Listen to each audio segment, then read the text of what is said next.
स्वागत है आपका हॉन्टेड 27 के इस चैनल पे। आज जो आपको स्टोरी सुनाने वाला हूँ वो इतनी हॉरर होने वाली है, इतनी हॉरर होने वाली है कि आप सुन के आपके पैरों की तली जमीन खिसक जाएगी। आप सोचो कि इतना बड़ा हॉरर इंसिडेंट किसके साथ हो सकता है, तो वो आगे की जिंदगी कैसे कटेगा। तो नमस्ते, मेरा नाम है चंदू और स्वागत है आपका हॉन्टेड 27 चैनल पे। इसी चैनल बने रहिए, लाइक और सब्सक्राइब करिए और सुनाता हूँ आपको रियल एक्सपीरियंस हॉन्टेड स्टोरी। तो दोस्तों एग्जैक्टली हम बात करते हैं आज से ठीक 25 या 30 साल पहले की बात होगी, यानी कि 1995 की ये बात है, जबकि पूरी तरह से इंडिया डेवलप तो छोड़ो, छोटे छोटे बड़े बड़े शहर में सेल फोन तक नहीं आए थे। हाँ दोस्तों, बहुत पुरानी बात है। और मैं जो बात कर रहा हूँ, ये इंसिडेंट जो हुआ है वो हमारे अभिषेक नाम के एक बंदे के साथ हुआ था, जो कि उस टाइम पे इंडियन में लोको पायलट थे, इंडियन रेलवे में लोको पायलट की जॉब करते थे। 1995 में उनकी जॉब लगी थी, बॉम्बे टू अहमदाबाद जाना था उनको, एक मेमो ट्रेन, लोकल ट्रेन लेके बॉम्बे टू अहमदाबाद जाना था। तो करीबन 10 बजे की उनकी ड्यूटी थी। तो अभिषेक जी 1995 की ये कोई फरवरी की बात रही होगी, हल्की फुल्की ठंड का कोई मौसम चल रहा होगा। तो उनको सुबह कॉल आया था कि रात को आपको ड्यूटी है। तो अभिषेक जी उस दिन थोड़ा उनकी जो हेल्थ कंडीशन थी उतनी अच्छी थी, उनको लाइट सा सिर दर्द भी था। उन्होंने बहुत कोशिश की कि मुझे छुट्टी मिल जाए, लेकिन रेलवे में इतने आसानी से छुट्टी नहीं मिलती। तो उन्होंने क्या कि छोड़ो, मैं आज ड्यूटी करके आ जाता हूँ, फिर नेक्स्ट वीक में छुट्टी ले लूंगा अगर मेरी तबीयत ऐसी रही तो। उनको उस दिन से ही लाइट हेडकेच और सिर दर्द हो रहा था। तो रात को 10 बजे की जो ट्रेन थी उनकी, तो वो स्टेशन पे पहुंच जाते अपनी ड्यूटी निभाने के 9:30 बजे तक। रजिस्ट्रेशन नाम वाम फिल करते अभिषेक जी, लेकिन उस दिन पता नहीं क्या हुआ, वो ट्रेन 2 घंटे लेट हो गई और 12 बजे का टाइमिंग दिया गया कि मुंबई अहमदाबाद मेमो ट्रेन का टाइमिंग बदल के 12 बजे डिपार्चर होगी बॉम्बे से अहमदाबाद जाने के लिए।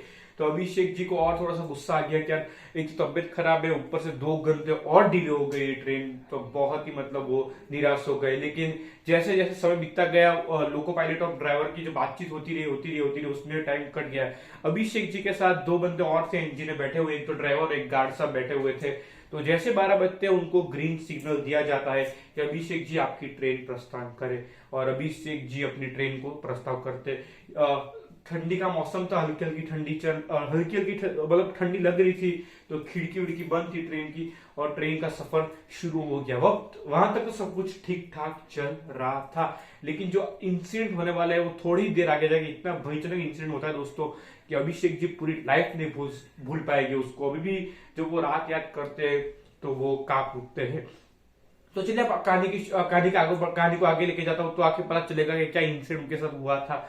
तो करीबन 6-7 नहीं 15 किलोमीटर रास्ता कटा होगा, 15 किलोमीटर रास्ता काटा होगा अभिषेक जी ने अपने ट्रेन के साथ। उनको रेड सिग्नल दिया जाता है कि वापिस रुको, आगे साइडिंग वाइडिंग ना लगी होगी या कुछ, आगे ट्रैफिक जाम था तो इतनी साइडिंग वाइडिंग लगी नहीं होती। तो घना जंगल जो होता है, जंगल के बीच में ट्रेन खड़ी रह गई। मानो ना कि उस टाइम पे तो डेवलपमेंट इतना था नहीं, तो फ्लाई ओवर हो गई, सिटी हो गई, गाँव, लाइटें भी नहीं दिख रही थी। 1995 की बात है।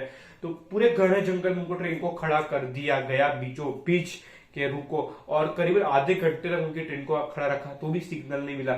और जैसे ही ग्रीन सिग्नल मिलता है उनको, अभिषेक जी हॉर्न दबाते हैं तो अभिषेक जी को सामने एक कोई काला कुर्ता पहना हुआ लंबा चौड़ा आदमी दिख जाता है।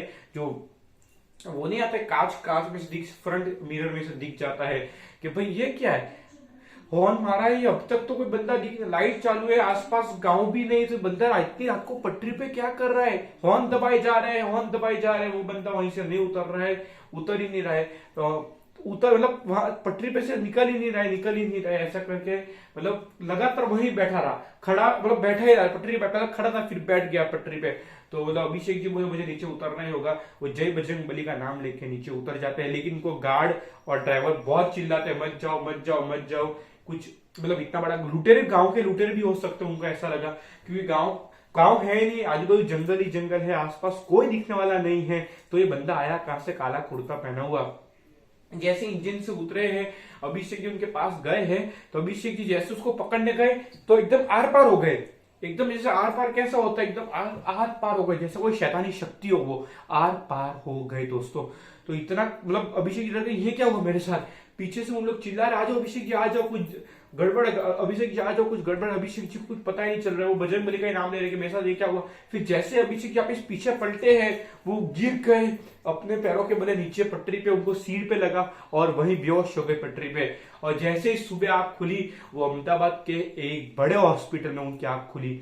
आंख खुली, उन्होंने पूरा इंसिडेंट सबको बताया तो सब लोग भी चौंक उठे। फिर अभिषेक जी को रियलाइज हुआ, ये भले ही बहुत एक छोटा हॉरर इंसिडेंट हुआ, लेकिन उनके लाइफ में बहुत बड़ा सदमा बन के रह गया कि मेरे साथ एक्चुअल में हुआ तो हुआ क्या।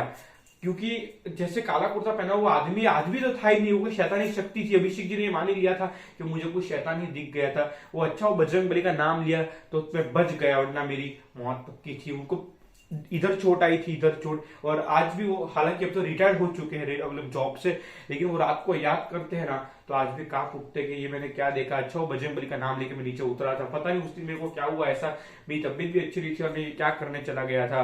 तो दोस्तों, ये थी कहानी। अगर अच्छी लगी हो तो लाइक और सब्सक्राइब जरूर करना, और बने रहे इसी चैनल पे हॉन्टेड 27 पे। इस पे रोज हॉरर स्टोरीज आपके साथ में शेयर करूंगा। अगर अच्छी लगी होगी तो लाइक और सब्सक्राइब करना ना भूले। तब तक के लिए धन्यवाद।